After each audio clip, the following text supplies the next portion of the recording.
episode 1 dan selamat datang bersama saya Ga dan di sebelah saya Malki yang akan kita sikat semua ceritanya di F. Oh ya, sebelum itu gak ada salahnya kan kalau kita tanya profilnya Malki ini.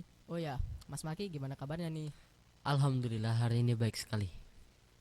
Ya, terus juga kita mau tanya nih profilnya Malki gimana sih?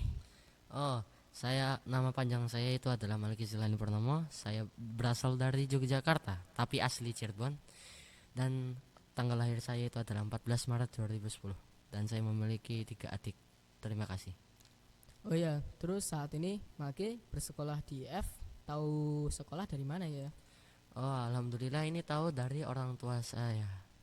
Saya juga kaget saat ditawarkan untuk bersekolah di sini. Saya melihat sekilas bahwa sekolah ini ternyata memiliki banyak ekskul dan salah satunya adalah ekskul yang saya suka yaitu badminton. Jadi saya memberi jawaban kepada orang tua dan saya ingin di sekolah di sini dan seleksi alhamdulillah keterima. Wah, cerita yang lumayan inspiratif ya dari Malki. Terus buat pertanyaan selanjutnya, Malki kenapa mau di sini? Itu mau di sini tuh karena saat ditawari itu ternyata ada teman dari ayah dan ya sudah saya kira itu jadi ya sudah mungkin akan ada bantuan yang akan membantu dalam masalah bimbingan konseling dan ternyata saya kaget ternyata beliau juga guru dari BK-nya itu sendiri. Oh gitu ya, cerita yang lumayan dari Malki. Terus pertanyaan selanjutnya buat Malki, apa sih suka dan duka selama di IF? Oh, untuk sukanya sendiri ada banyak tetapi saya akan mengambil salah satunya aja, yaitu adalah di saat saya kepilih menjadi salah satu kontingen yang mewakilkan sekolah di Indonesia ini menuju ke Malaysia untuk melakukan perkemahan internasional di sana. Wah, Masya Allah, cerita yang inspiratif dari Malki ya. Terus yang disukai Malki di sekolah ini apa ya? Oh, yang saya sukai di sekolah ini tentunya itu adalah teman. Karena dengan kita berteman itu pasti banyak menjalin hubungan baru terhadap setiap seseorang, tiap individu terus kita berinteraksi itu pasti jadi kita tahu kenal dan awalnya tidak saling mengenal jadi saling mengenal dan menjadi sahabat. Wow, cerita yang kurang lebih sangat mengharukan dari Malki ya. Terus pertanyaan selanjutnya, yang keuntungan yang kamu rasakan selama di IF itu apa? Soalnya selama ini orang-orang berpendapat kalau pondok itu ya kehidupannya berat, tiap hari mandi sendiri, makan sendiri, dan apa-apa yang dilakukan sendiri, nyuci sendiri, dan hampir semua kegiatan dilakukan secara mandiri oleh santri.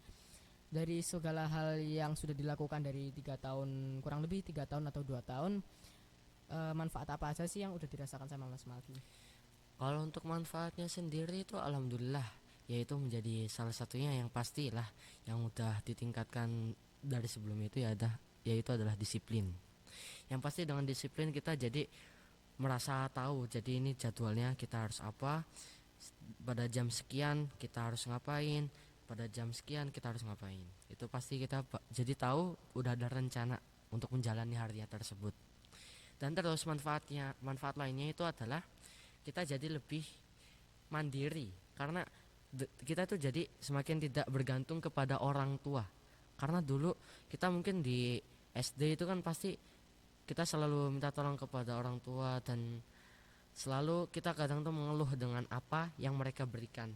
Tetapi di sini kita dipaksa untuk menerima dan dipaksa untuk memperkuat memperkuat diri sendiri dengan melatih kemandirian kita tersebut serta juga untuk menghargai setiap sesuatu yang telah diberikan. Jadi kita semakin tahu bahwa ternyata sikap kita dulu itu sangat tidak baik dan kita jadi bisa segera mengetahui sedikit demi sedikit apa yang telah kita lakukan kesalahan kepada orang tua. Jadi kita bisa sedikit meminta maaf dan mungkin tidak jadi mungkin orang tua masih bisa memaafkan mungkin. Terus buat pertanyaan selanjutnya ya, yang Malki hadapi buat kesulitan sekarang apa ya? Mungkin Malki merasakan kesulitan apa di finansial saat di pondok, atau mungkin masalah dengan teman, atau mungkin dengan masalah dengan guru, atau kekurangan fokus dalam pelajaran, atau gimana ya? Boleh ceritakan Malki? Wah, itu hampir semuanya itu. Sejujurnya ya hampir semua pasti ada masalah kan. Dengan teman kita mungkin tidak sengaja dengan apa saling ngecek.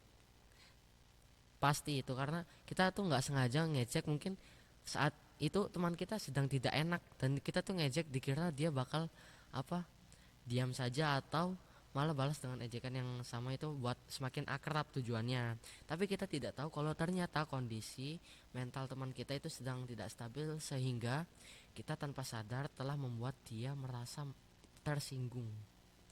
Jadi kita juga harus menyadari posisi dan apa situasi yang sedang dirasakan oleh teman kita saat itu. Dan untuk masalah guru itu yang pasti adalah masalah metode pengajarannya. Metodenya itu kan pasti berbeda-beda setiap guru. Dan pasti itu harus ada sesuatu yang diselingi dengan sesuatu yang menyenangkan bagi tiap muridnya. Dan alhamdulillah ada guru yang seperti itu juga dan paham perasaan muridnya. Jadi untuk guru yang belum tahu, jadi kan nanti kita bisa memberikan usul, terus mungkin bisa dibagusin lagi nanti metode pembelajarannya sehingga bisa lebih menarik. Terus bisa ceritakan ya buat pertanyaan selanjutnya, buat keseharian sehari-hari Malki nih di asrama ngapain aja, di sekolah ngapain aja, dan pokoknya apapun yang dilakukan di IF, mungkin sehari-hari kesehariannya Malki apa aja sih? Dimulai dari pagi itu pasti kita dipaksa untuk tahajud. Itu biasanya ya kalau saya kan kalau misalnya di asrama sekarang kan ya banyak yang lebih memilih tidur. Bahkan kalau udah dibangunin dan disuruh ke masjid, pas udah sampai masjid pasti nyari tempat yang nyaman untuk tidur. Dan pasti saya kadang tidur ya, soalnya kan capek habis kerja organisasi atau habis menjalani event yang besar gitu kan, jadi kan tenaga udah kekuras malamnya, dan pagi-pagi saat disuruh tahajud itu pasti ngerasa waduh pusing banget, capek banget, ngantuk banget, rasanya pasti pengen tidur. Dan kalaupun terpaksa tidur pasti dalam posisi duduk itu langsung entah beberapa detik itu langsung tertidur. Dan untuk setelah itu pagi itu siap-siap juga dan mempersiapkan diri untuk mengikuti kegiatan belajar mengajar. Itu dari jam 6 sampai jam 2:45 atau menjelang asar. Dan sorenya itu kadang banyak ada waktu ya, bisa jadi ada ekskul atau enggak kegiatan pramuka, atau satunya lagi itu kegiatan tambahan, kelas tambahan. Jadi kan kita udah tuh kan 3 itu, kalau misalnya tidak ada kegiatan di selain 3 itu, jadi kita ada waktu luang, biasanya kita akan gunakan untuk nyuci atau berolahraga. Bisa juga untuk jogging di lapangan sekitar sini. Ya, terima kasih buat jawabannya Malki ya. Dan pertanyaan selanjutnya apa ya? Mungkin sudah nggak ada pertanyaan lagi ya. Oh iya. Ya, terima kasih buat semua yang udah nonton, dan terima kasih juga Malki yang udah nemenin di episode podcast kali ini. Iya, sama-sama. Dan sampai jumpa.